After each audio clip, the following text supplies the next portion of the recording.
So you've got to have a powerful message. So how do you do that? Well, here, let's talk about that. We're talking about taking charge of the game, right? So maybe you should practice the 7 Ps. And just so you know, it's not really 7 Ps, it's 8. But it says 7, all right? What are those 7 Ps? Does anybody know? Here, I'll read them for you. You don't even have to try. Here, plan it, prepare it, practice it, promote it, present it, promote it again, profit for it, and the last one, which is really the 8th, is publish it. When we're talking about your message, let's start at the very beginning. Let's start planning your message. What does that mean? If you plan your message, that means what is your goal? What are you trying to accomplish by putting that message out there? What is your goal? After you plan it, I want you to prepare it. You know what that means? That means you need to use your training. How you've learned to prepare a 10-minute presentation, how you've learned to prepare a 1-minute infomercial. I want you to prepare for that presentation, all right? And when you finish that, I want you to practice it. And when I say practice it, I don't mean sitting in the car with the dome light on 2 minutes before your presentation. I'm doing this presentation now. Anybody know how many times I've actually gone through this presentation? A whole lot. A whole lot. Okay? So you need to practice it. There's nothing else I could say about that, all right? Then I want you to start promoting it. And you know what promoting it means? That means 6 weeks out, you need to start telling your members who exactly you want to hear, who you want to see in those seats for your meeting. Promote it so that they know how to invite people for you. And now that you've promoted it, guess what? Now you want to make sure that you can present it the way it's supposed to be done. And when I talk about presenting it, I mean I want you to make me want to listen to you. Make me want to listen to you. Don't just stand up and read it. I understand that most of you aren't public speakers, but make me want to listen to you. On Tuesday, I listened to a 10-minute speaker. His name was Richard Bratz right here. He had a great, great presentation. You know why? Because he got my interest. He obviously planned it. He made me want to listen. And you need to do the same thing too. Because, by the way, it's early in the morning. Who wants to listen unless you make me want to listen to you? So now, after you presented it, I want to make sure that you promote it. And how do you do that? Well, listen, you're walking out, you better make sure you're putting something in their hands after their meeting, a flyer or something so that they remember.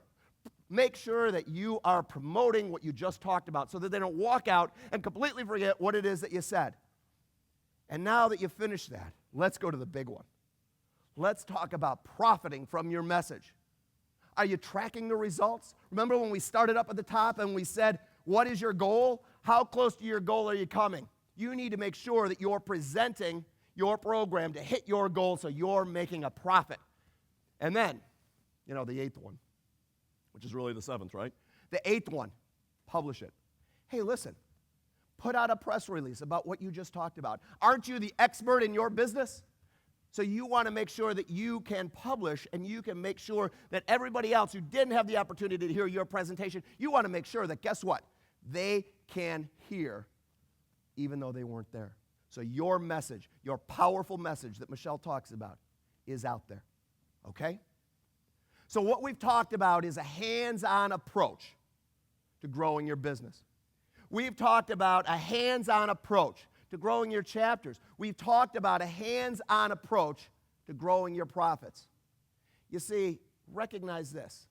The recession is only going to hurt if you choose to participate in it, okay? So now, let's do this. Let's think back to my story about Dennis.